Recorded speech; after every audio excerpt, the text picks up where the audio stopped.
नमस्कार साथियों, मेरा नाम है विजय और आज की इस खास वीडियो में आपका स्वागत है। दोस्तों, बारां जिले के अंता में उपचुनाव चल रहे हैं और उपचुनाव की इस गहमा गहमी में काफी नोकझोंक भी चल रही है। मैं बात करूं 3 तारीख देर रात में जब डोडासरा जी आ रहे थे तो उन पर नरेश मीणा की एक सेना जो उनका प्रचार कर रही थी, नारे लगा रही थी, उनसे उनका सामना होता है।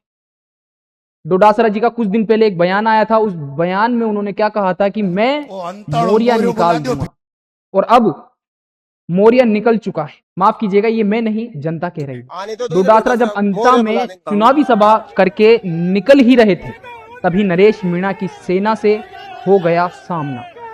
डोडासरा पर ऐसी भीड़ उमड़ पड़ी कि वो अपनी कार से बाहर नहीं निकल पाए और ना निकल रहे थे। उनको डर था। वह भीड़ को देखकर तो भगवान से भी प्रार्थना कर रहे होंगे, और साथ में बाहर नरेश के जो नारे लग रहे थे, बाहर जो नरेश मीणा के नारे लग रहे थे, वो खुद डर चुके थे। खुद जो कांग्रेस के बड़े नेता है डोडासरा, उन पर ऐसा हुआ तो ये चीज सोचने की है कि क्या ये साजिश है कोई कांग्रेस की तरफ से।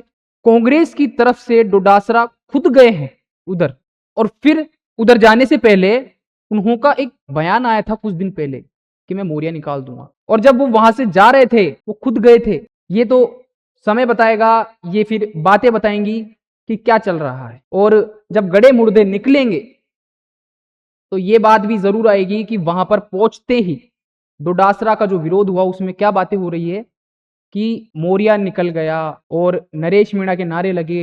एक ऐसी प्रतिक्रिया हुई, एक ऐसा समय व्यतीत हुआ। उस वक्त डोडासरा जी 7वें आसमान तक परेशान हो चुके थे और कुछ भी गाड़ी में से नहीं निकले, सामने नहीं आए।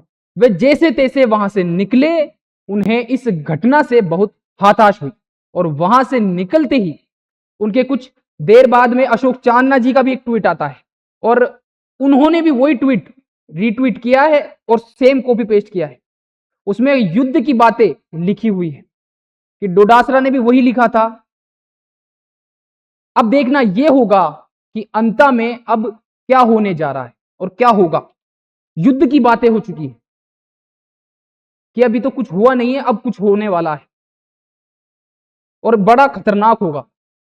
जनता की जो नजरें हैं वो अब डोडासरा पर और नरेश मीणा की ओर है।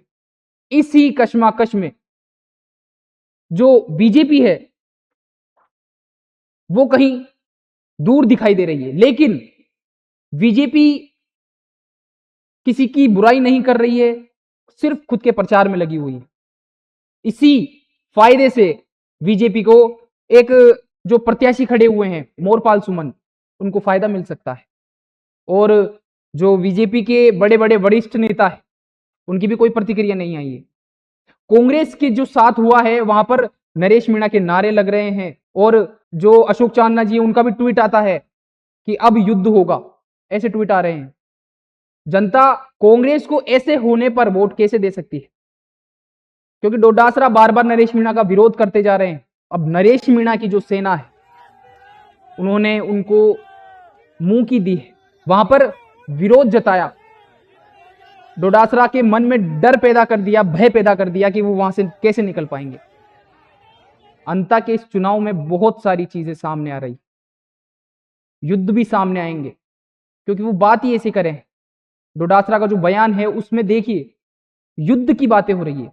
एक नेता युद्ध की बातें कैसे कर सकता है। तो दोस्तों, आज के लिए बस इतना ही। ऐसी न्यूज के साथ बने रहें मेरे साथ। तब तक के लिए मैं विदा लेता हूं। अगली वीडियो में फिर मिलूंगा आपको ऐसी खबरों के साथ। तब तक के लिए धन्यवाद।